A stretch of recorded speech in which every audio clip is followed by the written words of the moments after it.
부부란 무엇인가? 어떤 관계인가? 성경적으로 말할게요. 이 비브리칼 커버넌트라고 하는 말인데 이것은 성경적 언약 관계를 말합니다. 하나님 말씀에 나와 있는 언약 관계예요. 부부, 이하고 관계, 이게 뗄 수 없는 거죠.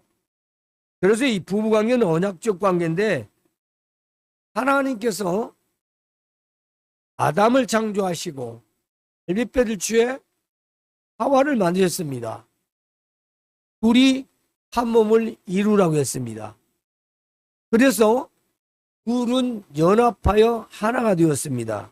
이것이 뭐냐면 결혼입니다. 이게 뭐냐면 혼인입니다. 그런데 우리가 좋아서 첫눈에 반해서 내가 좋아서 그렇게 해서는 결혼이 아니에요. 하나님의 명령이에요. 근데 모든 사람들은 내가 좋아서 내가 선택했다. 그러니까 그렇게 살죠. 우리 인간이 선택하다 보니까. 그걸 우리 인간 선택으로 생각하니까 자기 맘대로 살 수밖에 없는 거예요. 우리 믿는 자는 그들과 달라서 하나님의 명령, 하나님의 거룩한 명령이죠. 아담과 하와는 원래 한 몸이었는데 뗐다가 다시 하나로 살아나온 거죠. 그래서 이것은 단순한 남녀 간의 이성 교합이 아니라는 것입니다. 하나님의 명령인 거죠. 부부라는 거. 그러니까 하나님 앞에서 맺는 파괴할 수 없는 언약이라는 것입니다. 세상의 결혼은 뭘까요? 계약입니다. 그래 네가 약속했잖아. 네 약속했으니까 나도 깨. 그게 맞아요. 그들의 약속이니까. 너 나 사랑한다며. 근데 왜 지금 나 사랑하지 않아? 너 사랑하지 않으니까 나도 사랑 안 해. 그냥 깨끗이 정리 끝. 계약 관계니까. 그러나 우리는 하나님의 언약 가운데 맺은 부부라는 사실입니다. 또 하나 중요한 게 있습니다. 원 플래시 유니온이라고 이렇게 말해요. 뭔 말이냐면 한 몸의 연합이에요. 우리는 성경적 언약 관계면서 우리 한 몸입니다. 즉 원래 아담의 갈빗뼈가 하와가 됐지. 이 갈빗뼈가 다시 붙어서 인격 대 인격적인 한 가정이 되는 겁니다. 육체적으로도 하나가 되고 생각으로도 하나가 되어야 된다는 것입니다. 왜 우리 부부가 살다가 결국 헤어지게 되죠? 그냥 일반적으로 뜻이 맞지 않아서 생각이 달라서 너하고 나하고 안 맞는다 이거죠.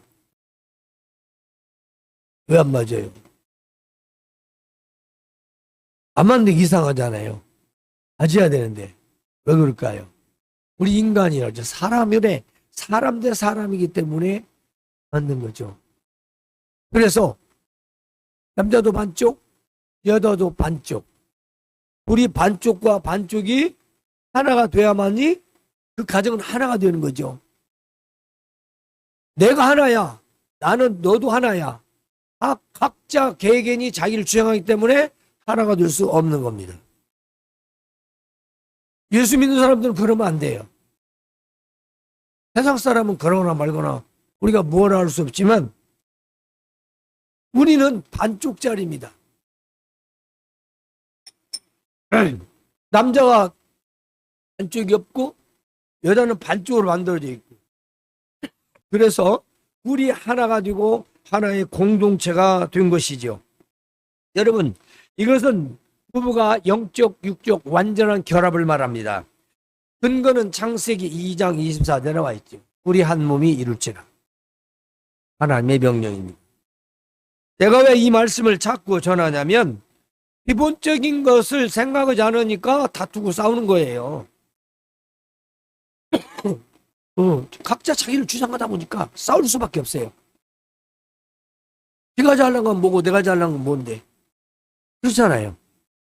네가 잘난 건 뭐고 내가 잘난 건 뭐야? 그리스도인이라면 우리는 본래 하나님이 하나로 만드셨어. 그쪽에 못해. 훔쳐와야죠.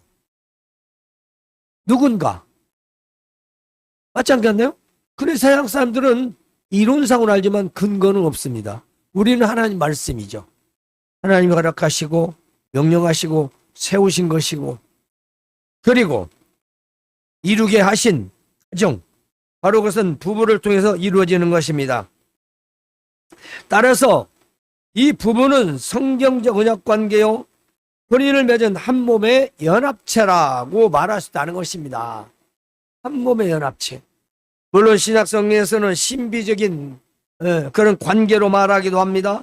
그리스도와 교회 관계가 마치 부부 관계처럼 교회도 신비로운 관계다. 또 뭐지는 서로가 돕는다. 아내 남편을 돕는 배필로, 남편도 아내를 돕는 배필로. 그러나 가장 중요한 것은 연합, 하나입니다. 한 몸.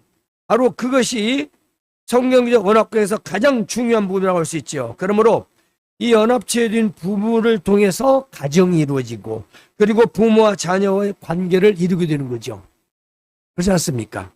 자, 그래서 부부관계는 하나님께서 창조하신 사람이 범죄하기 전에 우리 한 몸을 이루라 하시고 세우신 하나님의 제도라는 것입니다. 따라서 부부관계는 모든 관계의 근본이고 성경과 교회가 아주 핵심적 중요한 만남의 관계라는 얘기죠. 우리는 그냥 단순히 인간 대 인간으로 만나지만 실상은 하나님이 그 제도를 만드셔서 창세 이후에 모든 사람들은 결혼하고 삽니다.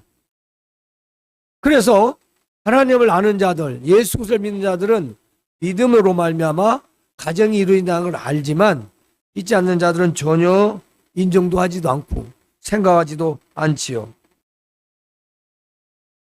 우리 사회에서 가정 문제가 왜 생기느냐? 이렇답니다. 하나의 부부를 통한 자녀 교육이 아니라 각 배우자가 자식을 붙들고 자기 나름대로 자기 방법대로 교육하고 가르치려 한다는 거죠. 남편은 남편대로, 아내는 아내대로. 왜 애를 그렇게 하냐? 아니 그렇게 하면 어찌냐? 그러면 안 된다. 그러면 어찌냐? 이 교육 방법이 A, B면요. 애하고도 멀어지고 부부와도 멀어져요. 저는 그래서 결혼하자마자 한 얘기가 있어요. 자식 낳으면 똑같이 하라. 자식들이 뭐라 하겠지만 똑같이 하라. 절대로 달라지면 안 된다. 왜인지 아세요? 부모 신뢰하지 않아요. 권위가 없어요. 남편이 오면 남편 말만 듣고 아내가 또 살살 애기 용돈 주저식이 달래가지고 이러면 또 아빠 말도 안 따라. 절대 달래면 안 돼요. 아빠 혼냈으면 그만큼 타당하게 놔둬야죠. 엄마가 그것도 맞다. 놔둬야죠. 차라리 다음에 내가 잘못했지. 그냥 엄마가 혼내고 내가 잘못했지. 그러니까 아빠가 혼낸 거지. 맞지. 아빠 왜 그랬대? 잘못했구만. 애 달랜다고 아빠, 애 달랜다고 엄마. 그러면 그 집은 얼마 가서 엄마 아빠하고 딱 나눠져요. 진짜입니다. 중요한 건 부모가 나눠집니다. 부부가 나눠진다고.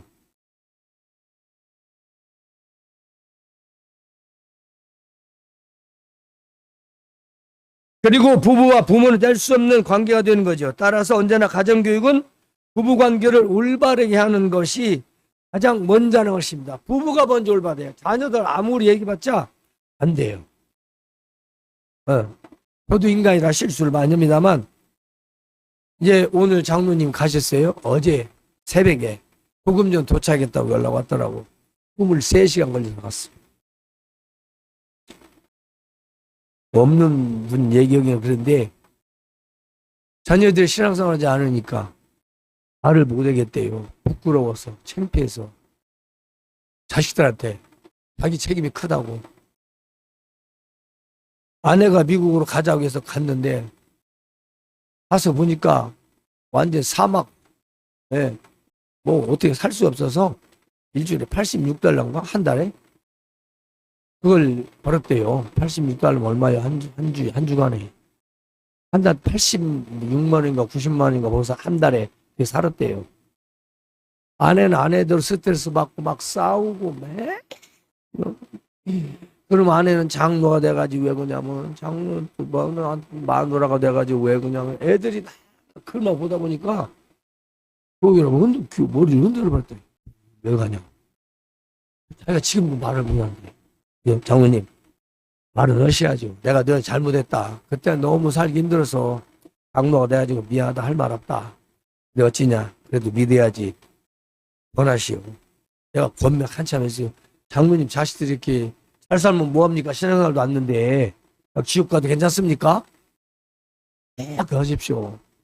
응?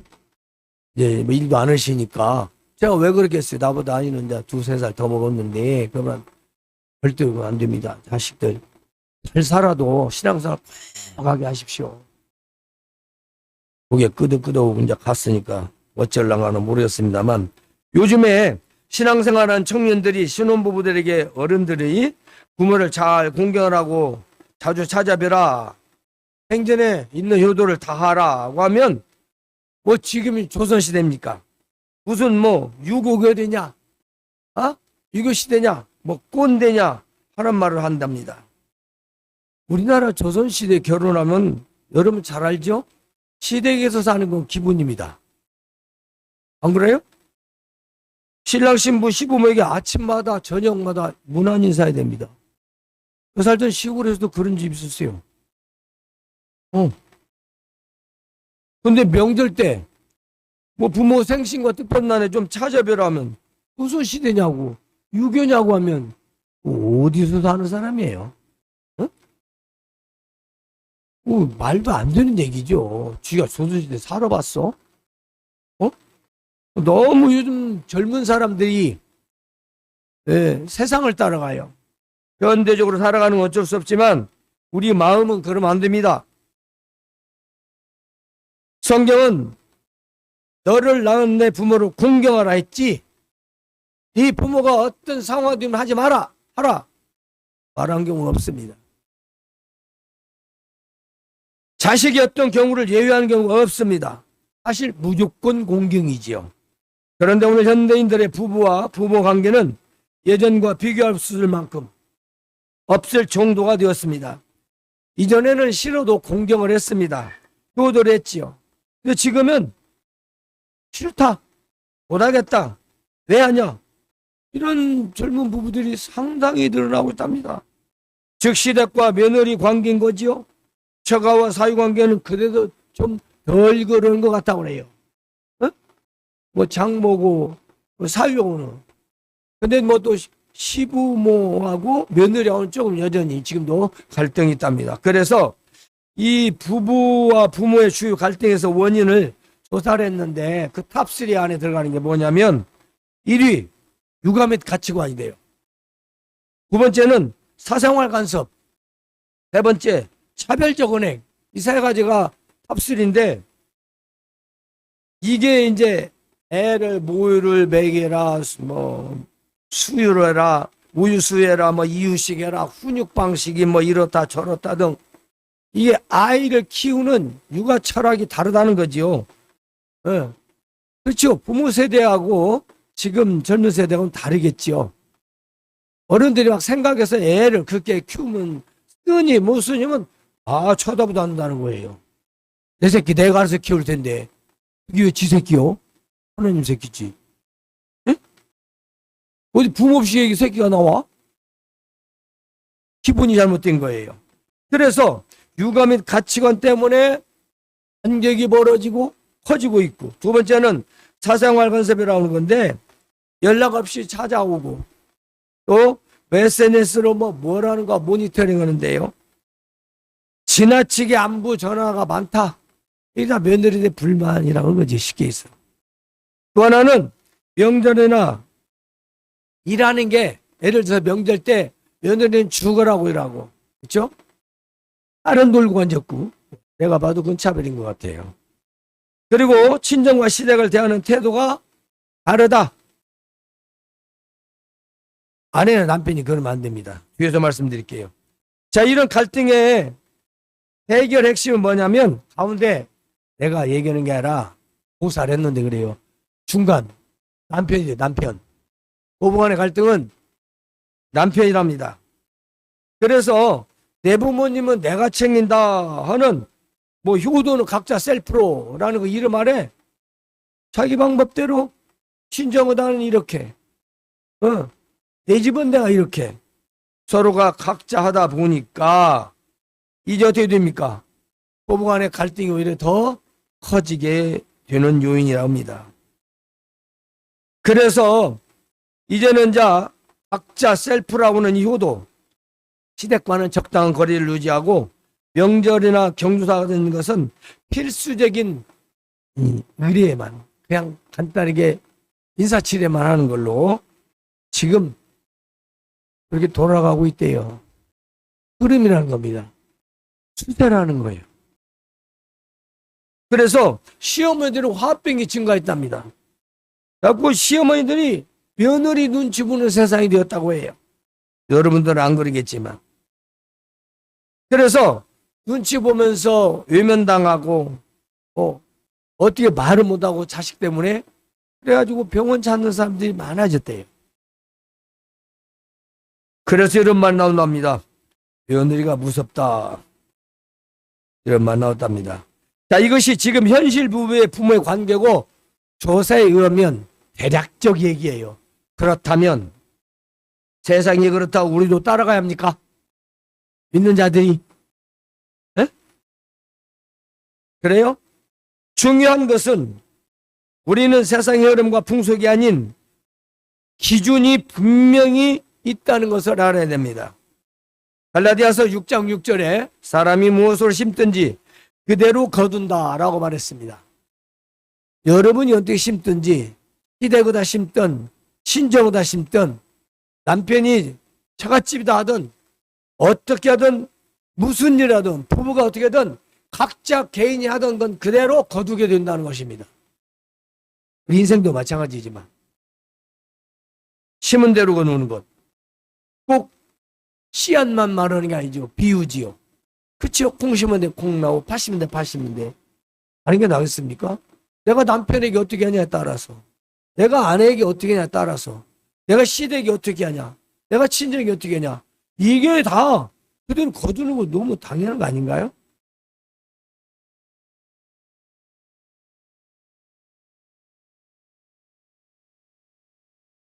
하나님은 살아계십니다. 다 보고 계신다는 걸 우리 기억합시다. 따라서 가정에서 부부관계는 자녀들과 각 부모님까지 큰 영향을 주고요. 물론 부부관계가 좋은 가정은 양가 부모님에 대한 것이 큰 문제가 없죠. 제가 봐도 그래요. 서로가 상의해서 하면 되는 거거든요. 형편에 맞춰서. 지난번도 말했죠. 양쪽 집에 균등하게 하면 말이 없다고. 금액으로, 부피가 아니라 금액으로 똑같아야 된다 이 말이에요. 같은 10만 원이나 같은 5만 원이라도 똑같은 거. 네, 금액 같으면 많은데 지난번에 처갓집에다 내가 20만 원짜리 우리가 했는데 우리 집에 오는 5만 원짜리. 그러면 어떤 남자가 가만히 있겠어요. 반대로 아내가 친정, 시댁 바꾸어서 똑같았습니까? 여러분, 부부관계는 단순히 둘만의 문제가 아니죠. 그래서 하나님의 기준에서 자신들의 가정 상황에 맞도록 양가 부모님을 공경하며 섬긴다는 것입니다. 그런데 우리 가정의 기준으로, 부부들의 가정 기준이 내가 이러한 사정이 있다고 해서 부모를 소홀히 해서는 안 된다는 것입니다. 최선을 다한다는 것입니다. 최선을. 그것이 부부가 또 해야 할 일이라는 것입니다. 왜냐하면 자녀들이 다 보고 있기 때문인 것입니다. 나중에 자녀가 내가 왜 하냐 소리를 할 수가 없지요. 눈으로 봤잖아요. 봤는데 양가 부모는 노년의 자식들에게 위험받고 외로움과 쓸쓸함으로 불쌍한 생을 마감하게 될 수도 있다는 것입니다. 그렇습니다. 자녀들이 부부가 부모를 공경하지 않으면 더욱더 부모는 외롭겠지요. 그래서 가정에서 부부의 관계는 아주 중요한 관계입니다. 그러므로 부부관계에 중요한 것은 결혼입니다. 다음은 부부관계입니다. 그 다음에 부부와 가정입니다. 우리가 결혼을 해서 부부관계가 이루어지고 그리고 거기서 가정이 이루어지는 것이죠. 이거 가정의 문제는 우리만의 문제가 아니에요. 사회까지 문제입니다.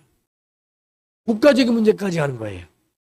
우리 여러분 다 알다시피 그 가정에서 붙여놓은 트라우마 때문에 엄청난 어렸을 때 그런 상처 때문에 아이들이 크면서 한 해가 되었다라는 건 얼마나 많은지 여러분도 알 거예요. 그럴 때야 그래 키웠지만 몰라치게 될 줄은. 그렇죠? 그러니까 우리 부부들이 얼마나 가정에서 온유해야 되고 또 화목해야 되는가. 그건 하나님의 백성 너무나 당연한 것입니다. 부부관계는 모든 관계의 근본이에요. 여러분 부부관계 좋은 사람은요 놀러를 가도 다릅니다. 모임에 가도 다릅니다. 어디 다른 데 가도 어디로 다 표가 나요. 부부관계 좋은 사람은. 안 좋은 사람은 아무리 멋있게 하려도 남들이 먼저 눈치채 딱 보고 그것도 문제가 있고 무늬만 부부만 무늬만 다 알아요. 여러분도 알잖아요. 그죠? 그것이 자식들에게 얼마나 알았는다고 모릅니까? 더 잘 알아요. 이해합니다. 이해. 자식들이 이해를 해버려. 알아가지고 포기하면서 해요. 우리 엄마 아빠는 그래. 좋은 쪽이 아니라 안 좋은 쪽인 거죠. 그거 닮지 말라고도 꼭 닮습니다. 그래서 자식들을 위해서 기도하라는 것입니다. 좋지 않은 건 너무나 잘 닮으니까. 그래서 오늘 솔루션을 제시합니다. 18절을 한번 봅시다. 다 같이 읽어봅시다. 시작. 아내들은 남편에게 복종하라. 이는 주 안에서 마땅한 것이라. 여러분, 사람은 부부라 할지라도 누군가 복종하라 그러면 거부감 들고 반감이 되는 건 사실입니다. 그죠? 그러나 우리 부부들이 각각 기준을 세우면 가정은 조용할 날이 없습니다. 한번 해보십시오. 해봐서 알죠? 네. 조용할 날이 없어요. 누군가 하나 꾹 참으니까 조용한 거지. 그렇죠? 그래서 다툼과 틈만 나면 계속 싸우니까 어떻겠습니까? 사이가 점점 멀어지는 겁니다. 따라서 부부는 세상의 기준이 아닌 하나님 말씀으로 하나의 기준을 삼는다는 것입니다. 그래서 18절의 말씀, 남편에게 복종하라. 이는 주 안에서 마땅한 것이다. 자, 복종하면 아이들은 썩 좋아하지 않죠. 하지만 복종에 다른 깊은 의미가 있습니다. 이 복종에는 원래는 굴복 이렇게 되어 있지만 사실은 질서, 정해진 순서라는 뜻이 원어의 뜻입니다. 그러니까 복종이란 말에는 질서를 유지하라. 순서를 따르라. 정해진 순서. 뭔 순서요? 아담이 먼저, 하와는 그 다음. 아담이 먼저, 아담의 갈비뼈로 하와. 이걸 말하는 거예요. 창조의 질서. 남편이 먼저 만들어졌다. 그 이야기입니다. 여자가 먼저 만들어진 게 아니라 남편이 먼저 만들어졌다. 바로 하나님이 정하신 아담과 하와의 창조 질서의 순서에 따르라는 것입니다. 자, 여자의 머리는 남자의 머리요, 남자의 머리는 그리스도예요. 그리스도의 머리는 하나님이시다. 고린도전서 11장 3절 나와 있습니다. 이게 뭐냐? 너는 내 발밑에 있어. 그 말이 아니에요. 창조의 질서에 따라 살아라는 것이죠. 창조의 질서에 따르지 않으면 믿는 자나 믿지 않는 자나 다 시끄럽습니다. 남편이 그냥 예스, 사랑해 하고 사는 것 같으면 뭐 상관이 없죠. 그런데 의견이 다를 때가 문제죠. 하나님께서 정하신 질서를 마땅히 인정하라는 말씀인데요. 여기서 마땅하다라는 도 다릅니다. 적당하다, 알맞다, 합당하다. 이것은 하나님의 뜻에 마땅한 것이다. 하나님 뜻에 적당하다라는 뜻입니다. 명령의 복종이 아닌 하나님 말씀의 순종으로 자율적 행동을 의미한다는 것입니다. 내가 네 종이냐? 그 말이 아니죠. 질서. 둘이 똑같이 하면 어떻게 해요? 요즘에 학벌도 높아. 지식도 있어. 말싸움하기엔 누가 이길래가 논리적으로 싸우면 말 잘하는 사람이 이기겠죠. 그렇다고 해결됩니까? 부부간에 아무리 논리적으로 싸워도 절대 부부싸움은 이기는 게 아니에요. 말로는 이기는 것보다도 행동은 쳐. 절대로 그게 부부가 할 일이 아닌데도 논리를 내서 싸운 사람, 그냥 어리석은 사람. 부부는요 하나입니다. 행복하게 잘 살자고 만났으면 논리로 따지면 안 돼요. 부모는 그게 논리가 아니에요. 사랑이에요. 사랑. 남편들아 아내를 사랑하며 괴롭게 하지 말라. 19절 다 읽읍시다. 시작. 남편들아 아내를 사랑하며 괴롭게 말라. 사랑이라 했습니다. 우리가 알다시피 남편은 아내를 자기 몸처럼 사랑하라 했습니다. 자기 몸처럼 사랑한다는 말은 표현이 엄청나거든요. 내가 아파봐요. 약도 먹고 병원도 가고 치면 치료도 하고 어디 조금만 아파도 신경 써주고 그렇지 않나요? 내 몸에 또 하나 몸이니 이 몸과 같은 존재다라는 것입니다. 그것이 바로 아내를 사랑하며 괴롭게 말라. 괴롭게라는 말이 의미가 뭐냐면 히크라이노라는 이 헬라어에 우질다, 거칠게, 아욱하다, 아프게 하다, 쓰라리게 하다, 우리말로 독설하는 행위, 악하게 독설하는 행위, 아내에게 그러지 말라는 것입니다. 네? 아내에게 함부로 말하지 말라는 거죠. 거칠게 말하지 말라는 것입니다. 남편은 아내를 자기 몸처럼 사랑하고 어떤 상황에서든지 거칠고 모질게 아프고 쓰라리게 독설하거나 가혹한 행위를 하지 말라. 그것이 괴롭게 하지 말라라고 하십니다. 그런데 싸우겠습니까? 아니 남편과 아내가 싸우겠어요? 그 두 절만 봐도 싸우겠냐고. 인간의 기준이기 때문에 내가 왜 그렇게 해야 돼? 하나님 말씀에 끝나는 거잖아요. 끝나는 거다고. 절대로 더 주구절을 벗어나질 못해요. 근데 하나님 말씀이 기준이 아니니까 네가 뭐 배웠으면 얼마, 네가 뭐 돈을 벌면 얼마나 벌어, 나도 나가서 벌면 벌 수 있어. 네가 잘났냐? 나도 잘났다. 이렇게 하면 살겠어요? 못 살지.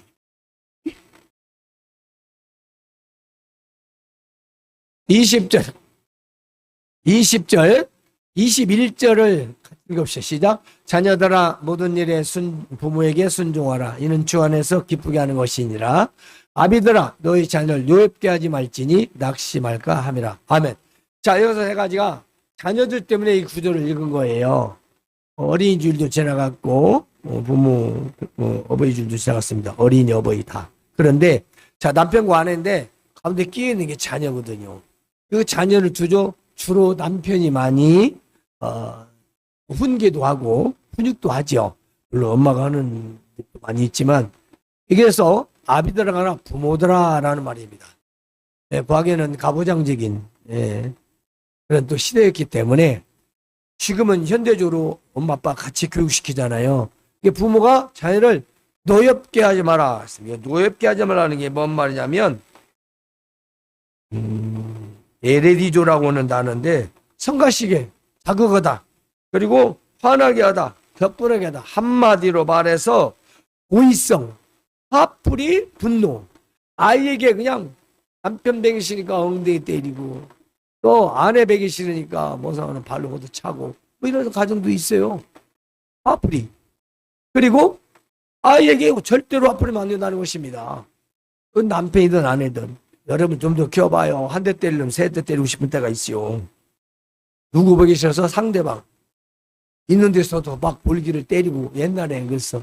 요즘 현대인들은 안 그런가 몰라도 화가 나죠. 보이지 않게. 그래서 아이가 노엽게 하는 건 잘못한 것만큼의 훈육을 하지 말라, 그 말이 아니라 잘못했던 정당의 성경으로서의 하나님 말씀으로 훈육과 책망을 하고 꾸짖을 수 있지만 그 이상 도를 넘어가면 안 된다는 것입니다. 그 아이가 깨달을 정도, 거기까지 알게 하는 것, 더 화가 난다 할지라도 하면 안 되는 거죠. 그러므로 오늘 중요한 말씀 마무리는 23절입니다. 다 읽읍시다. 시작. 무슨 일이든지 하든지 마음을 다하여 죽게 하듯 하고 사람에게 하듯 하지 말라. 아멘. 사람에게 하듯 사람은 자신의 형편에 따라서 바뀌는 변덕스런 사람의 마음과 행동을 하듯 그 말입니다. 네 마음에 들면 하고 마음에 안 들면 그렇게 하지 말라. 죽게 하듯 하나님 앞에서 무엇을 숨기고 변명할 수 있겠습니까? 어떻게 부부가 위선으로 대할 수 있겠습니까? 하나님 앞에서 진실하게 진심으로 부부가 하나님을 대하듯 하는 것입니다. 아내가 남편에게, 남편이 아내에게, 자녀가 부모에게, 부모가 자녀에게 죽게 하듯 한다면 가정에 어떤 문제가 있겠습니까? 남편과 아내가 각각 다른 주장을 내세우기 때문인 거지요. 현대인들은 각자의 지식을 내세우며 상대방을 자극하고 싸우는 부분이 많대요. 가장 많은 이유는 아이 양육 그리고 부모 공경을 한다는 거죠. 애 키우는 거, 니네 부모, 우리 부모. 그러지 마세요. 여러분들 안 그럴 줄로 믿습니다. 그런데 이것을 가장 안전하게 하나로 통합하는 것이 있습니다. 부부로서 하나의 기준을 만드십시오. 말씀드려요. 분명히 성경적 하나 기준이에요. 너도 나도 다 적용되는, 너는 빠져나가고 나는 안 빠져나가는 그런 고무줄 같은 법이 아니고 너도 나도 빠져나갈 수 있는 법은 하나님의 말씀밖에 없어요. 아, 하나님의 말씀 내가 잘못했구나. 이 말씀에 당신이 잘못했네. 내가 잘못했다. 하나님의 말씀 그게 하면 안 되는지. 이게 기준이 돼야지. 누가 그렇게 하래? 우리 집은 우리 집이고 나는 나야. 내가 배 아파서 낳지 네가 낳냐? 나 없이 너 혼자 낳냐? 이게 부부 싸움이 엄청나게 커지는 거거든요. 그러므로 여러분은 안 그러겠지만 우리가 또 세상에 살다 본 다른 친구들도 있고 관계가 있잖아요. 영향을 받지 말라고 말씀드린 겁니다. 여러분 기준은 성경, 하나님 말씀으로 세우시기 바랍니다. 그래서 하나님 말씀에서 서로가 상의해서 이 다툼이 아니라도 하는 것이 지혜라는 거예요. 이제 마지막으로 믿음의 부부가 아닌 불신자 부부에 대하여 말씀을 한번 읽어보고 간략하게 마치겠습니다. 자, 뒤에 슬라이드 하나 넘겨주시죠. 슬라이드 시작. 한번 읽어봅시다. 고린도전서 7장 12, 14절. 그 나머지 사람들에게 나 말하노니 이는 주의 명령이 아니라 만일 어떤 형제에게 믿지 아니하는 아내가 있어 남편과 함께 살기를 좋아하거든 그를 버리지 말며 어떤 여자에게 믿지 아니한 남편이 있어 아내와 함께 살기를 좋아하거든 그 남편을 버리지 말라. 믿지 아니하는 남편이 아내로 말미암아 거룩하게 되고 믿지 아니하는 아내가 남편으로 말미암아 거룩하게 되나니 그렇지 아니하면 너희 자녀도 깨끗하지 못하니라. 그러나 이제 거룩하니라. 꼭 믿지 아니하는 자가 갈리거든 갈리게 하라. 형제나 자매나 이런 일에 구애될 것이 없느니라. 그러나 하나님은 화평 중에 너희를 부르셨느니라. 아내 된 자여 내가 남편을 구하려는지 어찌 알 수 있으며 남편 된 자여 내가 내 아내를 구원하려는지 어찌 알 수 있으리요. 아멘. 이 말씀이 중요한 건 뭐냐면 불신자의 남편이나 아내가 믿는 남편이나 아내로 인해 구원을 받을 수 있다는 것입니다. 중요한 것이 뭐냐면 어떤 믿는 자들은 내가 왜 마음에 들지 않는 자를 위해 손해를 보고 희생을 해야 하느냐 이렇게 말하는 자도 있습니다. 전 저대로 살다 가고 난 나도 살다 가면 되지. 사실 그렇기도 하지요. 하지만 우리가 내가 예수님을 믿어 먼저 구원을 받아 천국에 갈 확신으로 살아간다면 오늘 말씀은 당연한 말씀이 됩니다. 본문에서 상대방이 이혼하자 하면 해줘도 된다는 겁니다. 믿지 않는 자가. 그러나 하나님은 불신자 원수와도 평화롭게 살도록 하셨다는 것입니다. 그리고 불신 배우자가 나로 인하여 구원받아 천국에 갈 수 있다면 믿지 않는 배우자를 어떻게 대하려는지 우리는 계산이 나오죠. 여러분 다 믿고 그렇기 때문에 그렇지만 아직 결혼한 우리 또 자녀들도 있으니까 그렇습니다. 나를 통해 믿지 않는 배우자 그리고 태어난 자식들은 모두 지옥에 가도 괜찮다는 건가? 다만 천국에 가면 된다? 그런 말은 성경에서 옳다고 하지 않습니다. 나를 통해 믿지 않는 배우자 그리고 태어난 자식도 다 구원을 받아야 되겠죠. 바울 사도는 이혼은 가능하다. 그러나 그 불신 영혼이 너로 인해 구원받을는지 어찌 알겠느냐. 있는 자로서의 본을 보이고 영혼을 사랑하는 그 인내의 권능을 하고 있습니다. 영혼 사랑. 왜냐하면 하나님은 먼저 나를 통해 믿지 않는 자 네 가족이 구원받기를 원하시기 때문입니다. 이제 정리합니다. 아내는 남편에게 복종하는 것은 하나님의 질서입니다. 남편은 아내를 자기 몸처럼 사랑하고 괴롭게 하지 마십시오. 자녀를 말씀의 기준으로 양육하시기 바랍니다. 양가 부모를 동일하게 섬기고 존경하시고요. 한쪽 믿음의 가정은 믿는 자가 믿지 않는 자의 영혼을 사랑해야 합니다. 오늘 이 말씀을 기억하십시오. 그리고 하나님께 대하듯 대하시는 여러분의 가정생활이 되시기를 주님의 이름으로 축원합니다. 하나님